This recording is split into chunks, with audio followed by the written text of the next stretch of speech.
Hello viewers, SS kitchen স্টোরিতে আপনাদের সবাইকে স্বাগত। আজকে আমি মাটন কিমা বানাবো। মাটন কিমা বানানোর জন্য প্রথমেই আমাদের যা লাগছে যা উপকরণ লাগছে আমরা দেখে নিই।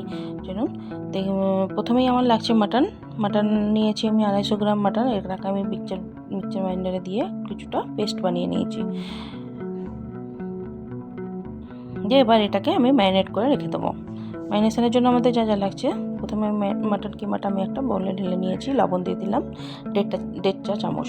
লবণটা আপনারা টেস্ট অনুযায়ী দেবেন। হলুদ গুঁড়ো, জিরে মরিচ গুঁড়ো আর ধনে গুঁড়ো আমি দিয়ে দিলাম 1 চা চামচ করে।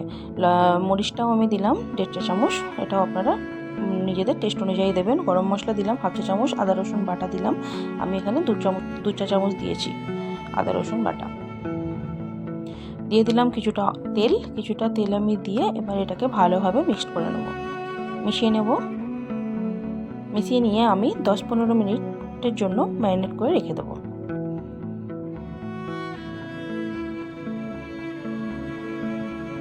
এটাকে অনেক ভালোভাবে মেশাতে হবে। মশলাগুলো যেন পুরো কিমাতেই যেন ভালোভাবে অ্যাবসর্ব করে নেয়, তার জন্য ভালোভাবে মেশাতে হবে।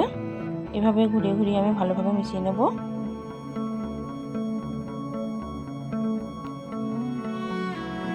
মশলা ছাড়া যেন কোনো কিমা না থাকে, সব জায়গাতে আমি ভালোভাবে মশলা লাগিয়ে নেব।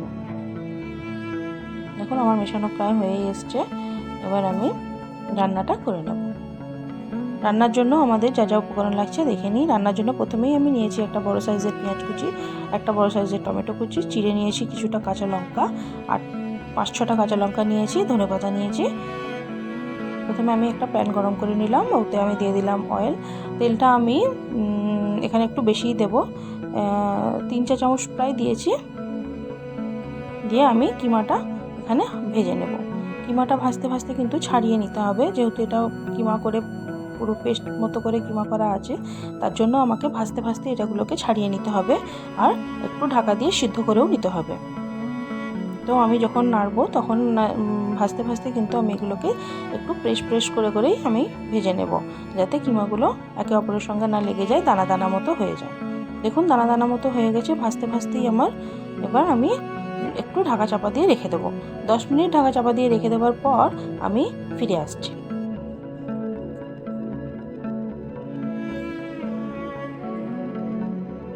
বন্ধ করা ঢাকাটা আমি খুলে দিলাম। দেখুন তেল কিন্তু উপরে চলে এসছে। এরপরেই আমি মিশিয়ে নেব আমার সমস্ত সবজি। একটু নাড়াচাড়া করে ভেজে নেব আরও একটু, দিয়ে আমি মিশিয়ে নেব আমার সমস্ত সবজিগুলোর মধ্যে যা কেটে নিয়েছিলাম আমি, পেঁয়াজ, কাঁচা লঙ্কা, টমেটো, লঙ্কা, ধনেপাতা, সব কিছুই আমি এখানে মিশিয়ে দেব।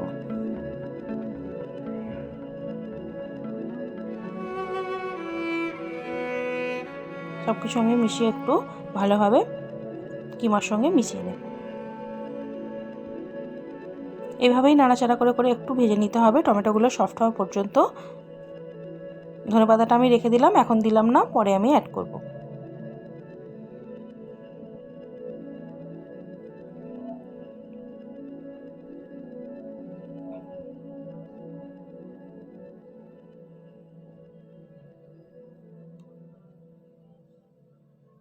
আবারও একটু ঢাকনা বন্ধ করে রেখে দিলাম 5 মিনিটের জন্য। 5 মিনিট পর আমি আবার ফিরে চলে এলাম। দেখুন ঢাকনা বন্ধ করার জন্য কিন্তু পেঁয়াজ আর টমেটো অনেক ভালোভাবেই গলে গিয়েছে। এবার এগুলোকে আমি একটু নাড়াচাড়া করে ভেজে নেবো, যেহেতু এটা ভালোভাবে ভেজে নিতে হবে। ধনেপাতাটা এখানে অ্যাড করে দিলাম। 1 কাপ পরিমাণ মতো ধনেপাতা নিয়েছি, ধনেপাতাটা আমি এখানে অ্যাড করে দিলাম। ধনেপাতা দিলে অনেক বেশি ফ্লেভারটা খুব ভালো হয়। তো এইভাবে মাটন কিমা বানালে কিন্তু মাটন কিমার টেস্ট অনেক বেশি বেড়ে যায়। তো আপনারা অবশ্যই বাড়িতে ট্রাই করতে পারেন। তো কেমন হয়েছে আপনারা অবশ্যই আমাকে জানাবেন কমেন্ট করে। আমার চ্যানেলটি যদি ভালো লাগে লাইক, শেয়ার, কমেন্ট অবশ্যই করবেন। দেখুন আরও একটু ঢাকাটা বন্ধ করে রেখে দিলাম। বাস এটা সব কিছু মিলেমিশে কিন্তু রেডি হয়ে গেল আমার মাটন কিমা। এভাবে আপনারা বাড়িতে বানিয়ে নিন, রুটি বা রাইস যে কোনো সঙ্গে কিন্তু অনেক বেশি টেস্টি, অনেক বেশি ভালো লাগে। দেখুন সার্ভ করে দিলাম আমি। খুবই অল্প সময়ে কিন্তু রেডি হয়ে গেল মাটন কিমাটা। Bye bye.